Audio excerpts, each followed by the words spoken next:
Et toujours en matière d'apprentissage et de formation, arrêtons-nous sur ces expériences d'intégration réussies par le travail dans le monde carcéral. Acquérir une qualification professionnelle en prison évite souvent la récidive à la sortie.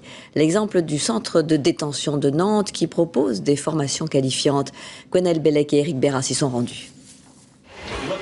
Un centre d'apprentissage comme n'importe lequel en France, à une différence près. Les barreaux ne sont pas loin. Nous sommes à la prison de Nantes. 450 détenus, 20% sont en formation. Et tu le vides, et tu le mets bien à plat. Et après, effectivement, tu le... La réputation de la prison est telle que Martial a demandé son transfert ici. Il voulait un métier, ce sera plâtrier.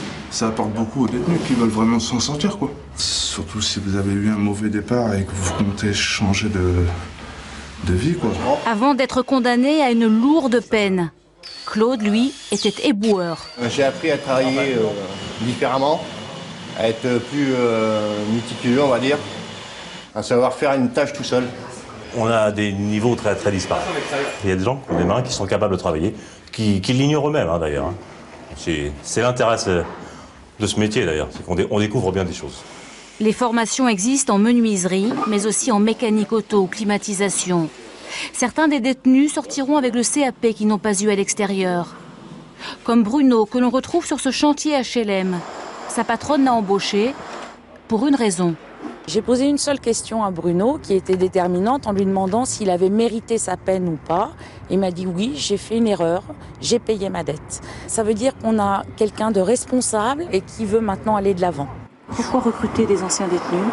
Et souvent, on a affaire à des employeurs qui ont une grande humanité, qui ont un sens de la solidarité et qui ont envie vraiment de donner leur chance à des gens qui ont eu un parcours accidenté.